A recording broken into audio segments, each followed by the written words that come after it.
নমস্কার, আমি দীপঙ্কর বংচ্যাটার থেকে। আর আজকের আমরা নিয়ে এসেছি শ্রী বিভূতিভূষণ মুখোপাধ্যায় দ্বারা রচিত বরযাত্রী ও বাসর সিরিজের বাসর পর্বের দ্বিতীয় গল্প নিরুদ্দেশ। ঘনশা রীতিমতো রেগে গেছে পুটুরানির ওপরে। পুটুরানি তার সঙ্গে যেরকম ব্যবহার করেছে সেটা তার মোটেই কাম্য ছিল না।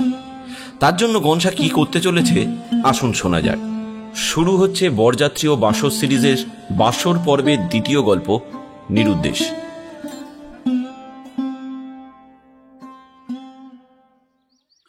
পুটুরানির আচরণে সকলেই মর্মাহত হয়েছে।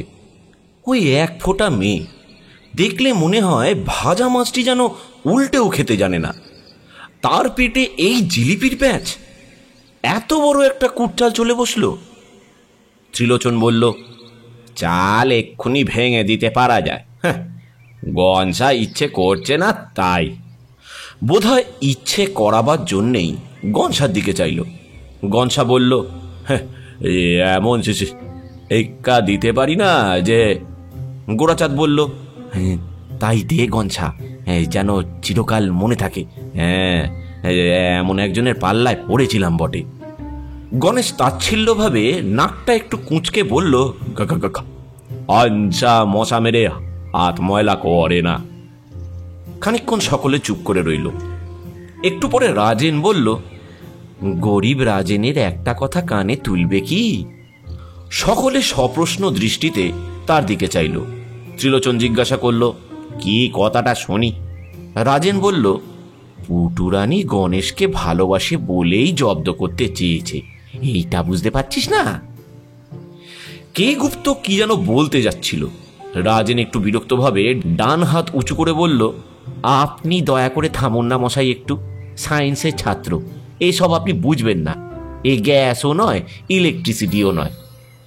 কে গুপ্ত একটু অপ্রতিভভাবে বলল, না বলছিলাম। ঘনশা বলল, বাপা আরে বলবেন খন। রাজেন ভেবে ভেবে বেশ একটা মনের মতো লেকচার দাঁড় করিয়েছিল। বাধা পেয়ে মনটা অপ্রসন্ন হয়ে উঠেছিল। ত্রিলোচন তাগাদা দিতে কে গুপ্তকেই প্রশ্ন করল, ফল্গু নদী দেখেছেন? কে গুপ্ত জানালো যে সে দেখেন, অথচ বেহারে থাকেন। খোঁচাটুকু দিয়ে বোধ হয় একটু তৃপ্তি পেল। ত্রিলোচনের দিকে চেয়ে বলল, ওপরে দেখো, ধু ধু করছে বালি, এক ফোঁটা জল নেই কোনোখানে। পা দাও, পুড়ে ফোসকা হয়ে যাবে। হাত দিয়ে ওপরের বালি একটুখানি সরিয়ে ফেলো, তত্তর করে জলের স্রোত বয়ে যাচ্ছে। তাই তো ফল্গু নাম। আর কিছু বলল না। গোরাচাঁদ তাৎপর্যটা একেবারেই বোঝেনি, এবং বোঝেনি বলেই মনে করলো কোনো একটা কথা না বললে খারাপ দেখায়। একবার রাজেনের দিকে চেয়ে নিয়ে কে গুপ্তকে বলল, তখন হাত পা দুই ঠান্ডা করে নিন না। বোধ হয় গণেশই একমাত্র উপমাটা ঠিক মতো বুঝেছিল। কে গুপ্ত আর ত্রিলোচন ব্যস্ত না হয়ে টিকা স্বরূপ আরও কিছু রাজেনের মুখে শুনবার প্রত্যাশা করছে, এমন সময় ঘোতনা এসে উপস্থিত হলো। প্রায় 2 সপ্তাহ ছিল না। একে পুটুরানিকে নিয়ে এই দারুণ সমস্যা, তাই আবার ঘোতনা নেই। তাকে এবার সবাই পেয়ে উল্লসিত হয়ে উঠল। রাজেনের দুর্বোধ্য ফল্গু প্রসঙ্গটা চাপা পড়বার আশায় গোরাচাঁদের উল্লাসটা বোধ হয় সবচেয়ে বেশি। দূর থেকেই বলে উঠল, এই তো, এই কোথায় ছিলি বল দেখিনি? আমরা একটা সমস্যা নিয়ে সারা হচ্ছি, দেখেও গেলি, তারপর একেবারে 2 হপ্তাহ নিরুদ্দেশ। ঘোতনা একটা সিগারেট টানতে টানতে আসছিল, সেটা ঘনশার দিকে বাড়িয়ে দিয়ে বসে এক লম্বা গল্প শুরু করে দিল। সেদিন গণেশের ওখান থেকে ফিরতেই বাড়ির সকলে যেন হাউমাউ খাউ করে ঘিরে ধরেছিল। কাকা বলল, কোথায় থাকিস সারাটা দিন? নে কাপড় জামা বদলে নে, আর 1 মিনিটও সময় নেই। ব্যাপার কি না, যে দাদা শ্বশুর হবে সে এখন মরো মরো, কিরকম নাচ জামাই হবে সে একবার দেখতে চায়। টেলিগ্রাম এসেছে। কাছে পিঠের কথা তো নয়, কোথায় শিবপুর আর কোথায় সেই মুর্শিদাবাদ, কখনো হয় দেখা? বাড়ি ঢোকার সঙ্গে সঙ্গেই হরিবোল ধ্বনি উঠল। একটা লোক দেখতে চেয়েছিল, অথচ দেখতে না পেয়েই মনে একটা আফসোস নিয়ে মরল। তার শ্রাদ্ধটা পর্যন্ত না থাকলে ভালো দেখায়? সেটা যদিও বা শেষ হলো, তো একদিন বাদ দিয়েই জ্ঞাতি ভোজন। একটা লোকের সঙ্গে 2 দিন পরেই একটা কুটুম্বিতার সম্বন্ধ দাঁড়াচ্ছে, কখনো ছাড়তে পারে তারা? সব চুকিয়ে এই 5টা ট্রেনে নেমেছে। বাড়ি আসতে 5:30। সুটকেসটা রেখেই সোজা চলে আসছে। গল্পটা খুঁটিনাটির সঙ্গে শেষ করলে গোরা ফোঁস করে একটা দীর্ঘ নিঃশ্বাস ফেলল। প্রশ্ন করল, তা লোক কিরকম ছিল রে? হ্যাঁ, ভালো লোকেরা থাকে না। আরে দেখ না, পুটুরানির ঠাকুর দাদাকে ঘাঁটি আঁকলে মারকণ্ডের পরমায়ু নিয়ে বসে আছে। ঘোতনা একটু হেসে বলল, গিন্নি দাদামশাই, সে কিরকম লোক হতো আন্দাজ তো করতেই পারো। কিরে তিলু, বল না।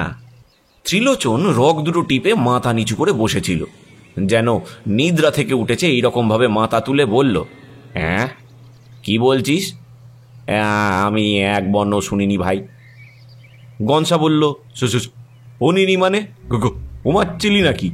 ত্রিলোচন আবেগের চোটে দাঁড়িয়ে পড়ল, গনসার দিকে চেয়ে বলল, নিরুদ্দেশ, গোরা তাই বললে না?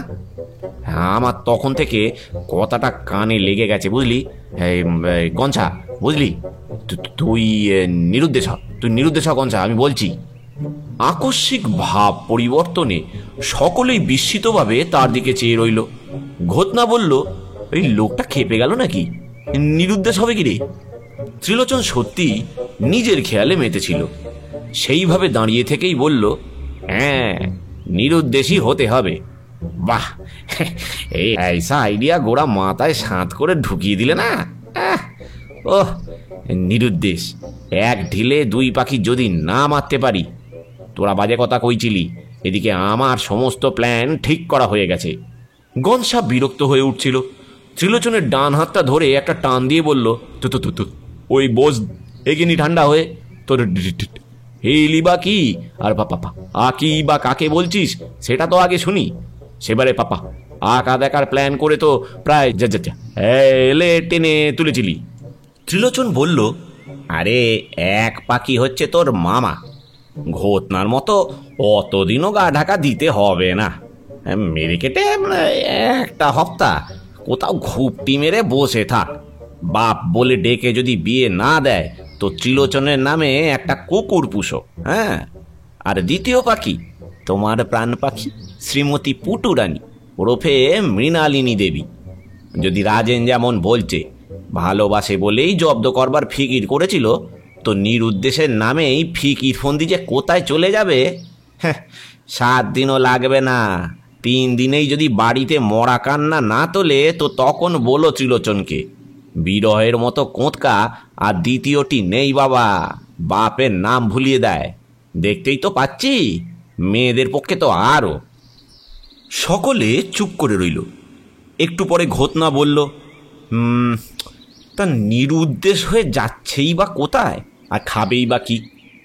গনসা বলল, এ তো আর ঘোতনার নিরুদ্দেশ নয় যে দাদা শ্বশুর এসে গিয়ে 2 হপ্তাহ অব্যচস্যের ব্যবস্থা করে দিয়ে গেল। ত্রিলোচন বলল, আরে গরিবের পুরো প্ল্যানটা শোনি আগে দয়া করে। ঘোতনা বলল, তো বলই না হয় শুনি। খিদিরপুর মনসাতলায় আমার এক দুঃসম্পর্কের মামা শ্বশুর আছে, নাম বিনোদ বিহারী। আমি ব্যবস্থা করে দিচ্ছি। গনসা গিয়ে সেখানে উঠুক, ভাগ্নি জামাইয়ের বন্ধু, আদরেই থাকবে। দিব্যি খাক দাক, সমস্ত দিন ডক চিড়িয়াখানা দেখে ঘুরে বেড়াক। ইচ্ছা হলে 7:10 স্টিমারটা এসে আমাদের সঙ্গে দেখা সাক্ষাৎ করে এখানকার হালচাল মালুম করে আবার জেটি থেকে 8:26-তে ফিরে গেলেই হলো। আমরা মুখ চুন করে মাঝে মাঝে ওর মামার কাছে যাই। মামি যদি জিজ্ঞাসা করে যে জানো হে বাপুরা কোথায় উদাও হলো সে ছোঁড়া, আমরা বলবো আমরা কি জানি মশাই, শিবপুর থেকে নিয়ে কলকাতা পর্যন্ত তামাম জায়গা চষে ফেললাম 5 জনে মিলে। এ তল্লাটে থাকলে একদিন না একদিন পড়তই চোখে। বিভাগী হয়ে বেরিয়ে গেল না তো, ইদানিং যেন সেই ধরনেরই মতিগতি হয়ে আসছিল। কথাবার্তায় এই রকমটা মনে হতো, মানে একটু একটু করে মন ভিজিয়ে আনা আর কি। তারপর ঘোতনা গিয়ে না হয় কথাটা গনসার মামার কাছে তুলুক, বলুক গনসার ফটো দিয়ে একটা বিজ্ঞাপন বের করে দিতে। মামা নিদারুণ উদ্বিগ্ন, মামি আহার নিদ্রা ত্যাগ করে শয্যা গ্রহণ করেছে। গণেশ, তুমি কোথায় আছো? ফিরিয়া আইসো। এই কি তোমার কর্তব্য জ্ঞান? এই কি তোমার পিতৃতুল্য মাতুল মাতুলানির প্রতি ভক্তি? এইরকম বানিয়ে বানিয়ে সে রাজেন রয়েছে লিখে দেবে কোন। তারপর ফিরে এলে তাড়াতাড়ি গনসার বিয়ে দিয়ে তাকে সংসারী করে ফেলার পরামর্শ দিতে হবে। এদিকে গোড়া গিয়ে তার মাসির বাড়িতে রটিয়ে দিক কথাটা।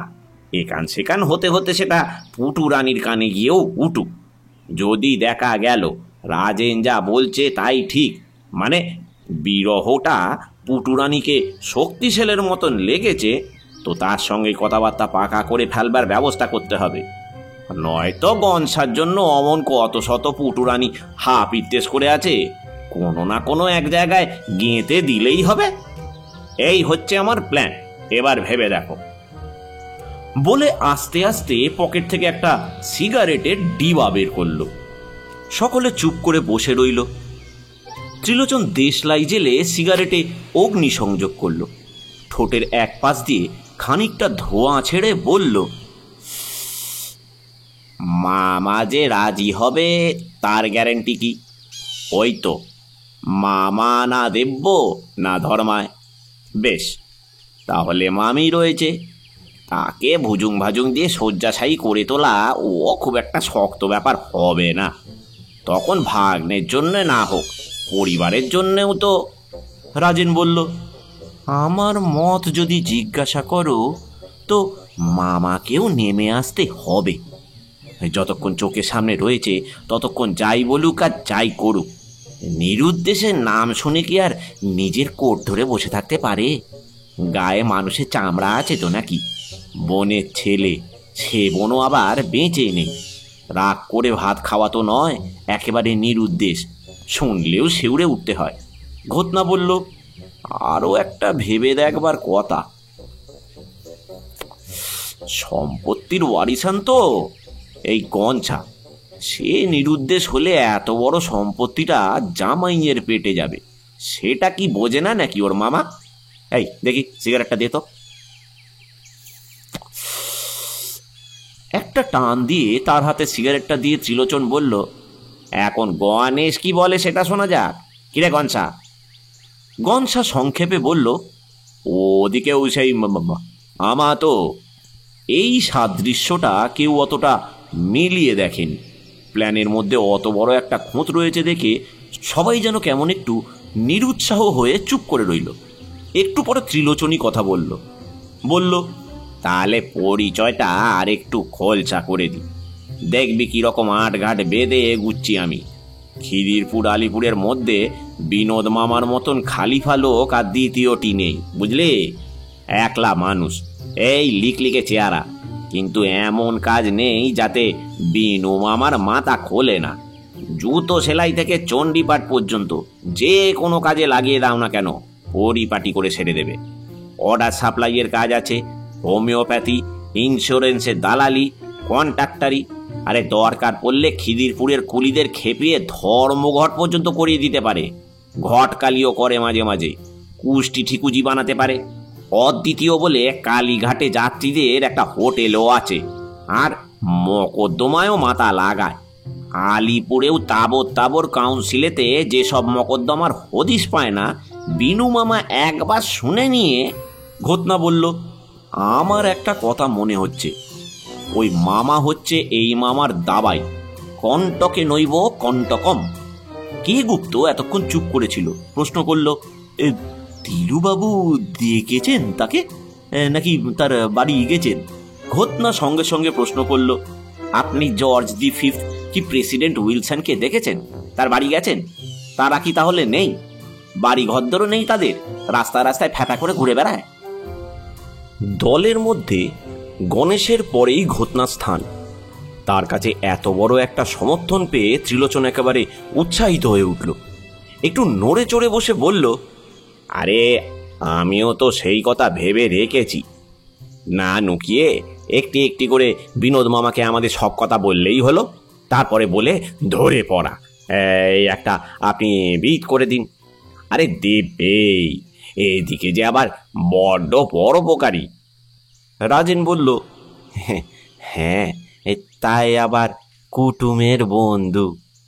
কে গুপ্ত ভয়ে ভয়ে বলল, আমার একটা কথা মনে হচ্ছে, মানে দিন 4-5 কি হপ্তাখানেক থাকা কিছু নয়, কিন্তু ধরুন যদি মামার মন ভিজতে দেরি হলো, মাসখানেক থাকতে হলো, খরচা না দিয়ে থাকা, আরে যেরকম লোক শুনছি।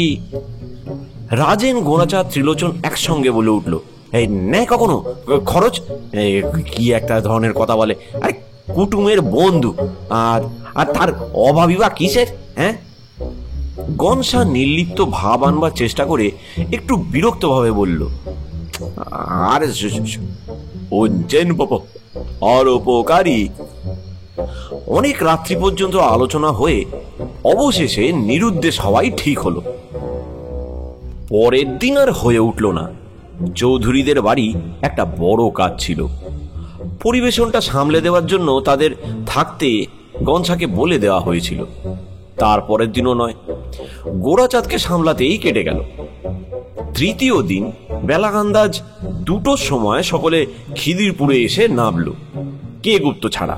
তার কলেজ, তাই সে আসতে পারেনি। গলিটা খুঁজে বের করতে এবং তারপর নানা ফিকরির গলিতে বাড়িটা বের করতে ঘন্টা দেড়েক লেগে গেল। শীতকাল, সঙ্গে একটা মাঝারি বিছানার মোট আছে। ত্রিলোচনের বাড়ি থেকে সেটাকে সংগ্রহ করা হয়েছে। পাড়াপাড়ি করে সকলে বহন করেছে। প্রায় 3:30-টের সময় 4 জন 77x1x1 কয়ের সামনে এসে উপস্থিত হলো। গলির অবস্থা দেখে যেটুকু বা উৎসাহ অবশিষ্ট ছিল, ভারী দেখে একেবারে উড়ে গেল। একটানা খানিকটা টিনের চালের ওপর খাপড়া বসানো, ভিতরে বোধহয় খানতিনেক ঘর আছে। একপাশে একটা অপেক্ষাকৃত ছোট টিনের চাল, তার ওপর খাপড়া নেই, মনে হয় রান্নাঘর। তারই পাশে উঠোন ঘেঁষে একটা ছোট বিচালির গাদা, মাথাটা দেখা যাচ্ছে। সামনে গলির ওপর একটা ঘর, টিনের চাল, ছেঁচা বেড়ার দেওয়াল, মাটি দিয়ে পরিষ্কার করে লেপা। বাইরের দিকে একটা দরজা আছে, কিন্তু সেটা বন্ধ। এই ঘরের বাইরের দিকে দেওয়ালের সঙ্গে টানা বাড়ির ইটের দেওয়ালটা খুব নিচু। মাঝখানে একটা দরজা, তার প্যানেলগুলোর মধ্যে খানতিনেক দেবদারুর কাঠ আর খানতিনেক কেরোসিন তেলের টিনের। বাইরের ঘরের দরজার একপাশে একটা ঝকঝকে সাইনবোর্ড লেখা আছে, Binod Bihari Ganguly, HMB contractor, order supplier, general merchant, etcetera etcetera, marriage settled by post, enquire within. 4 জনে মুখ চুন করে পরস্পরের দিকে চাইল।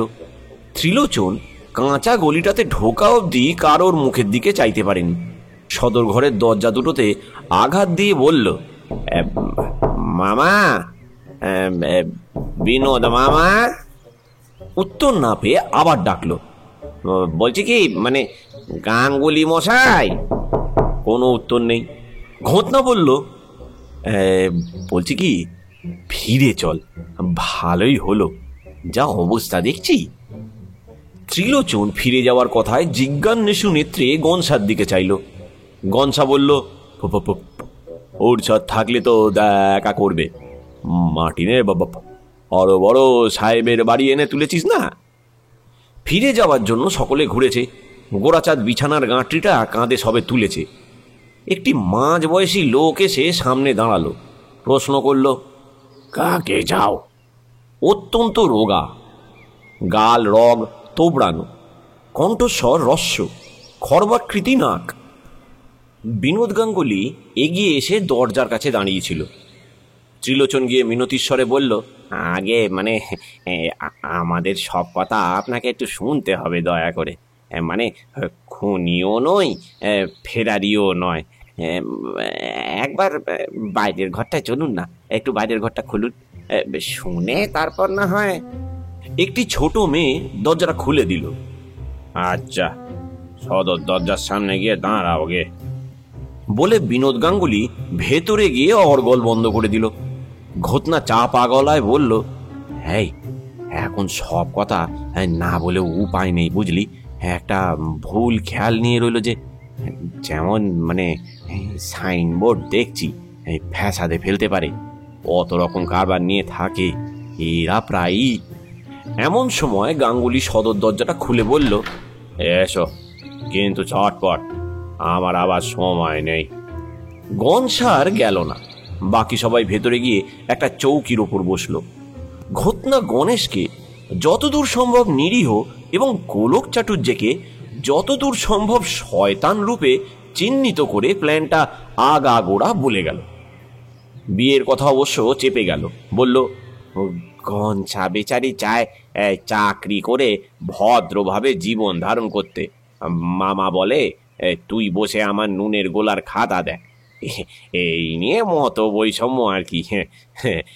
এই ভাগ্নেটি হচ্ছে গোলক চাটুর্যের একমাত্র ওয়ারিসান, বুঝলেন। যদি কয়েকটা দিন নিরুদ্দেশ হয়ে মামার মতিগতি একটু বদলানো যায়, তাই এই মতলবটুকু করা হয়েছে আর কি। হ্যাঁ, এই হচ্ছে ব্যাপার। শুনতে শুনতেই বিনোদ গাঙ্গুলির মুখের ভাব বদলে আসছিল। ঘটনা যখন মানানসই উপসংহার দেওয়ার চেষ্টা করছে, একটা ধূর্ত হাসিতে তার গাল দুটো কুঁচকে উঠল। সে মানুষই নয় যেন। চোখ দুটো বিস্ফারিত করে প্রশ্ন করল, কার মামা বলেছিলে আমায়? ঘটনা জানিয়ে দিতে ত্রিলোচন পায়ের ধুলো নিয়ে বিনয় ভরে ঈষৎ হেসে মাথা নিচু করল।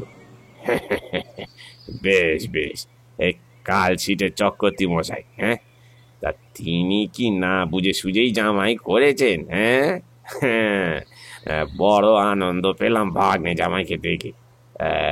তা এবার তোমরা যেতে পারো। উৎসাহের মুখেই দমে গিয়ে সকলে একবার ওর মুখ চাওয়াচাই করলো। ঘটনা একটু আমতা আমতা করে বলল, মানে তাহলে গণেশের থাকার ব্যবস্থাটা? গাঙ্গুলির মুখের ভাবটা আবার বদলে গেল। থাকা বলে বিস্মিতভাবে একটু চেয়ে রইলেন। ওইভাবেই কি যেন একটু চিন্তা করে বলল, তাই তো, তা বেশ, থাকবে। মামা বলে এসেছে নিজের কাজের জন্য নয়, বন্ধুর একটা উপকার। তবে তবে কি জানো বাবাজি, আমার তো আর এ ব্যবসা নয়, এমন অবস্থাও নয় যে জামাইয়ের বন্ধু হলো সেটা একটা সৌভাগ্যই। তো না হয় মাসখানেক বসিয়েই খাওয়ালাম। নিজেরা তো চারটি প্রাণী, কোন রকমে মায়ের সেবা করে দিন গুজরান হয়। মুখ সবার নিচু হয়ে গেছে। আর চোখে একবার চেয়ে নিয়ে বলল, হ্যাঁ, এইদিকে তো আর এক বিপদ, বুঝলে। মানে বাড়িওয়ালা তো পাশেই থাকে। 4 জনের বেশি 5 জন দেখলেই মনে করবে বুঝি আমি তারই ঘর ভাড়া খাটাচ্ছি। অমনি আমায় বকরা দাও, দিনে 1 টাকা হিসেবে। ঘটনা নিচু মুখেই আর চোখে ত্রিলোচনের দিকে চাইল। দেখল সেও ঠিক ওইভাবেই তার দিকে চেয়ে আছে। ঘরটা একটু নিস্তব্ধ থাকার পর রাজেন বলল, মানে 1 মাস তো নয়, এই ছদ্ম সপ্তাহখানেক, তাও লাগে কি না লাগে। কি বলিস রে তিলু? ঘটনা বলল, দিন তিনেকের মধ্যেই মানে গোলক চাটুর্যের চক্ষু ছানা বড়া হয়ে যাবে। এখন মরা ভাগ, মানে মা মরা ভাগেনে। হ্যাঁ হ্যাঁ, একেবারে নিরুদ্দেশ, বুঝলেন। ত্রিলোচন বলল, জামাই যেমন তেরাত্রির কাটিয়ে যায়, এই সেই রকমই আর কি। আমরা কাল থেকেই ওদিকে লেগে পড়বো কি না? গাঙ্গুলি একটু ব্যথিতভাবে হেসে বলল, যত কম দিন বেটা ভাড়ার তত বেশি রেট বেঁধে বসে কি না। 1 কলি 4 পো হয়ে এলো, আর বলো কেন? আবার খানিকটা চুপচাপ হয়ে গেল। তারপর ঘটনা হঠাৎ উঠে পড়ে ত্রিলোচনকে বলল, এই তিলু, একবার বাইরে আয় তো। গনসাকে নিয়ে 3 জনে কি পরামর্শ করে আবার ফিরে আসলো। এবার গনসা শুদ্ধ এসে একেবারে পাশে বসলো। ঘটনা একটু মুরব্বি চালে বলল, ওটা আমরা ঠিক করে ফেললাম গাঙ্গুলি মশাই। সত্যিই তো, ত্রিলোচনের মামা শ্বশুর বলে আমরা আপনার ওপর অত্যাচার করি কেন? কি বল গনসা? তাই আমরা ঠিক করলাম আর কি, যে বিজ্ঞাপনটাতে একটা লাইন বসিয়ে দেব, যিনি সন্ধান দিতে পারবেন তাকে নগদ 20,000 টাকা পুরস্কার দেওয়া হবে। আপনার শুধু গনসাকে সঙ্গে করে নিয়ে গিয়ে বলা, এই নিন আপনার ভাগ্নে মশাই, এখন টাকাটা দয়া করে বের করুন। একটু হেসে গাঙ্গুলির দিকে চাইল। ত্রিলোচন বলল, আর ও টাকায় আমরা কি আর হাত দিতে যাই? গনসা বলল, একটি পয়সাতেও নয়। গাঙ্গুলি একটু সন্দিগ্ধ দৃষ্টিতে গনসার দিকে চাইল, তারপর একটু চোখ টিপে প্রশ্ন করল, এ বুদ্ধিটুকু বাবাজির মাথা থেকেই বেরোলো নাকি? ত্রিলোচন বলল, আগে না, এক গণেশই পরামর্শ দিলে।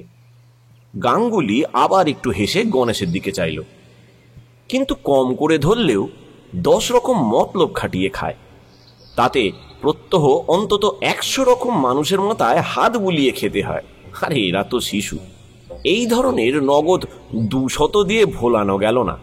গাঙ্গুলি যুক্ত কর মাথায় ঠেকিয়ে বললেন, না বাবাজি, তাহলে তোমরা এসো, কবে 7 মণ তেল জোগাড় হবে, তারপর রাধা নাচবে।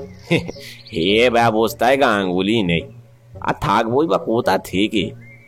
একদিনই থাক বা 2 দিনই থাক, ও বুড়ো বাড়িওয়ালা ও তো আমার কাছে 7 দিনের আগাম হিসেব 60 টাকা গুনে গুনে নেবে। তারপর আমার নিজের খরচ আছে, জামাইয়ের বন্ধু, মাথায় করে রাখবার জিনিস, নিজে শাকভাত খাই, তার পেছনে দুবেলা অন্তত 3টে টাকা তো যাবেই। চা রে, জল খাবার রে, এটা রে সেটা রে, ওই 7 আর এই 3 7 21, সব মিলিয়ে 30টে টাকাই ধরো। কোথায় পাবো বাবাজি? গরিব মানুষ, 1টা টাকারও তো মুরদ নেই। অনেকক্ষণ ধরে জল্পনা কল্পনা, অনুরোধ উপরোধ চলল। শেষে ঘটনা বলল, তাহলে আপনি একটা ব্যবস্থা করে দিন, মানে আপনার তো পাকা মাথা। ব্যবস্থা অনেক আগেই করা ছিল গাঙ্গুলির। চিন্তিতভাবে টেনে টেনে বলল, ব্যবস্থা তো কিছুই দেখছি না, তবে একটা কিছু বাঁধা রাখতে পারলে কালী পণ্ডিতের কাছ থেকে গোটা কতক টাকা এনে আপাতত চালানো যেত। সকলে মুখ চাওয়াচাই করলো। আবার বন্ধুর শ্বশুরবাড়ি আসছে, সেই জন্য গনসা একটা ভালো আলোয়ান গায়ে দিয়ে এসেছিল। সেই দিকে একবার চেয়ে গাঙ্গুলি বলল, আমার বলা ভালো দেখায় না, তবে নেহাত একটা পরামর্শ চাইলে। জামাইয়ের বন্ধু তো মানে বেশি বেরুতে টেরুতে পারবেন না, নিরুদ্দেশের কটা দিন ওর ওই শালটা না হয় কালী পণ্ডিতের কাছে গচ্ছিত রেখে গোটা 25-30 যা পাওয়া যায় আর কি। অবশ্য আরো একটু আলোচনা চলল, কিন্তু শেষ পর্যন্ত ফাঁকা মাথার ব্যবস্থাটাই বহাল রইল। সন্ধ্যার সময় গণেশকে নিরুদ্দেশ রেখে সকলে শিবপুর মুখ হলো। এইবারে গোরাচাঁদকে আর পাঠানো হলো না, নিজেই গেল। সন্ধ্যা উতরে গিয়ে একটু রাত হয়েছে। গোলক চাটুর্যে সামনে একটি ছোট্ট ডেস্কে একটি লম্বা খেরো খাতা খুলে হিসাব দেখছেন। বাঁ হাতে হুঁকো, ডান হাতে দাড়ি। ত্রিলোচন প্রবেশ করল। মুখ তুলে দেখে গোলক চাটুর্যে বললেন, আরে তিলু যে, তা কি মনে করে? বসো। ত্রিলোচন গোরাচাঁদের মতো সংকোচ করবে না বলে বদ্ধপরিকর হয়ে এসেছে। বেশ সপ্রতিভভাবে বলল, না মানে বসবো না কাকা, এসেছিলাম একবার গণেশের খোঁজে, তা শুনলাম সে নাকি 3 দিন থেকে বাড়ি নেই। টেপি বললে। বসতে বলেই গোলক চাটুর্যে খেরোতে দৃষ্টি নিবদ্ধ করেছিলেন। সেইভাবেই থেকে প্রশ্ন করলেন, কোথায় গেছে? ত্রিলোচন স্তম্ভিতভাবে মুখের পানে চেয়ে রইল। মিনিট খানেক সে কোনো কথাই বলতে পারল না। তারপর সহজ গলায় বলল, তা তো জানি না, আমি আবার 3 দিন ছিলাম নাকি না, কালচিটে গিয়েছিলাম। এসে মনে করলাম একবার গনসার সঙ্গে দেখা করে আসি। এখানে এসে টেপির মুখে সব শুনে মনে হলো মা ধরিত্রী যেন পায়ের নিচে থেকে সরে যাচ্ছেন। গোলক চাটুর্যে দাড়িটা মুঠিয়ে ধরে খাতার উপর থেকে নিচের দিকে দৃষ্টি নামাতে নামাতে বললে, কাল না হয় একবার এসো। কাল আসবে সে? তা তো বলতে পারি না। 3 দিন যার দেখা নেই তার মামার এই রকম কথার ধরন। তাই আসবো তাহলে, আসি বলে ত্রিলোচন নিরুপায় হয়ে উঠে পড়ল।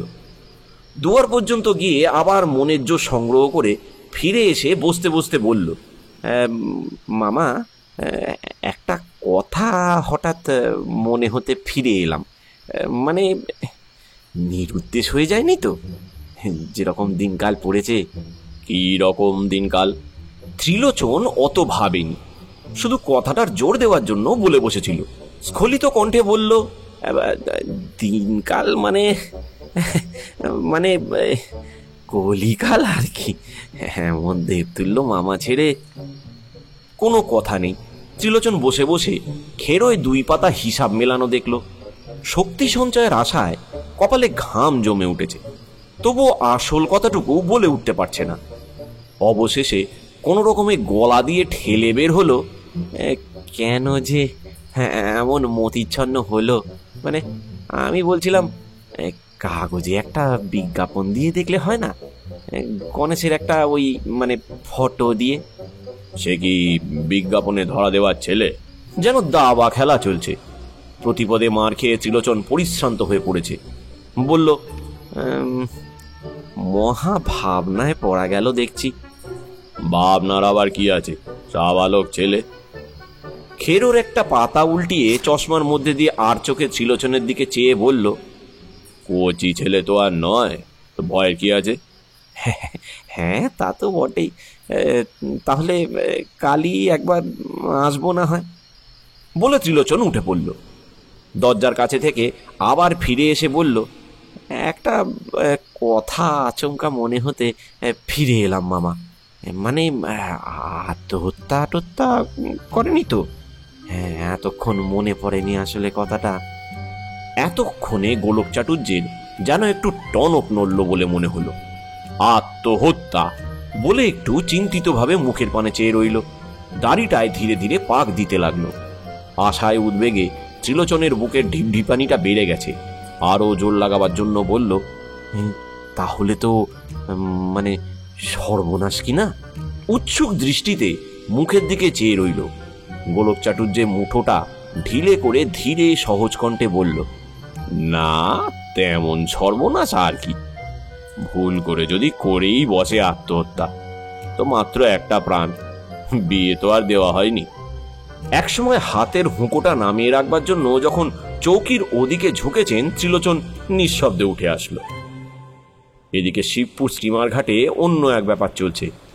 7:10 স্টিমার এসে জেটিতে ভিড়ল। ত্রিলোচন ছাড়া আর সবাই গেটের বাইরে দাঁড়িয়েছিল।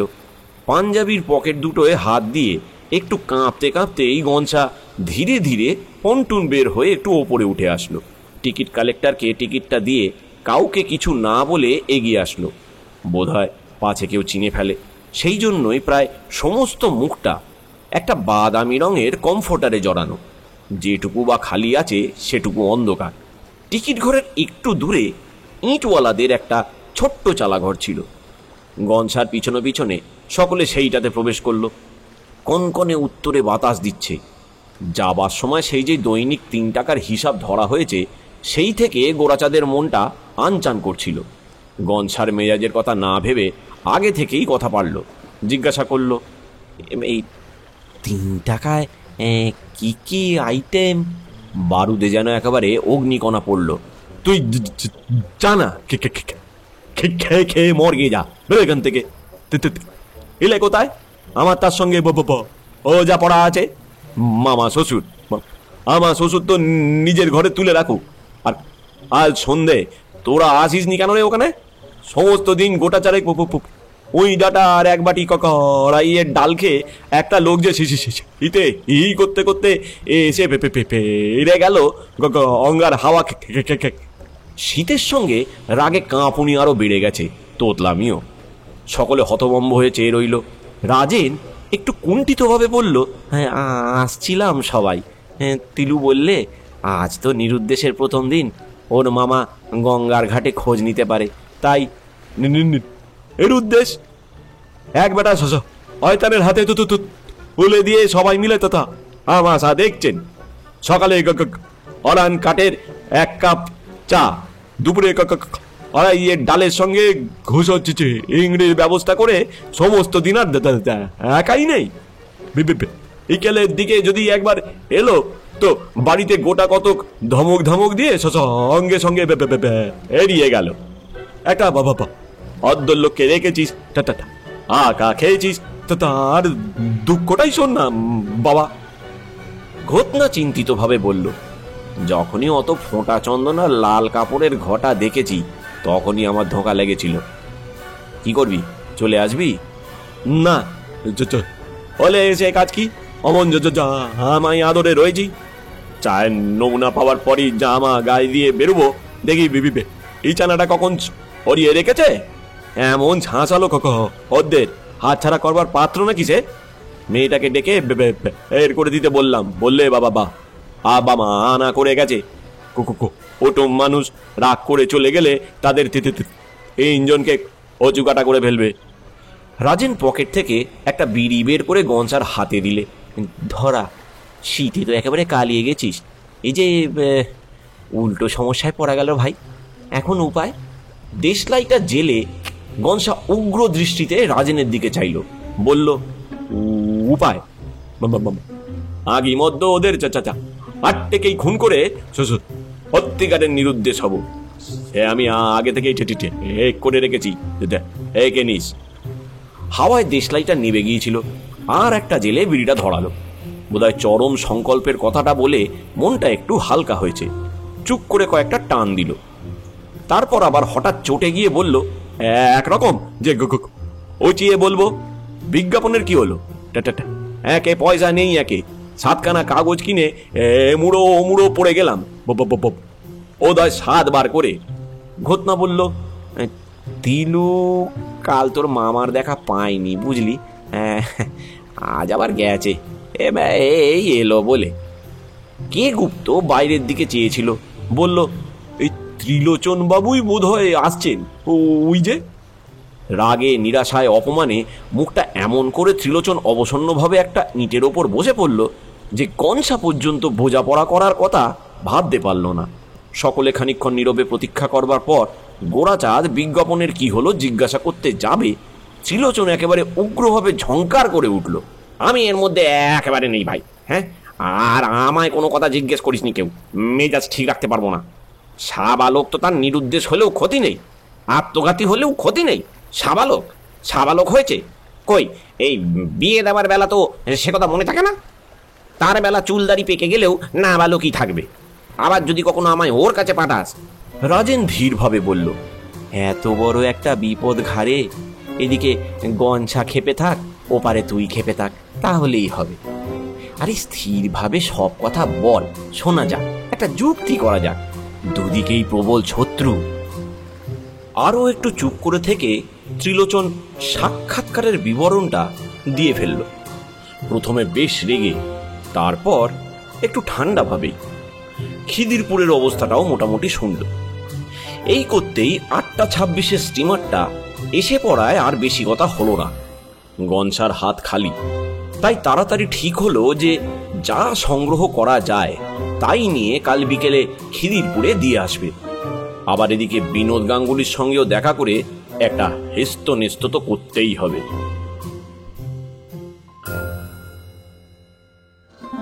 এতক্ষণ আপনারা শুনছিলেন শ্রী বিভূতিভূষণ মুখোপাধ্যায় দ্বারা রচিত বরযাত্রী ও বাসর সিরিজের নিরুদ্দেশ প্রথম পর্ব।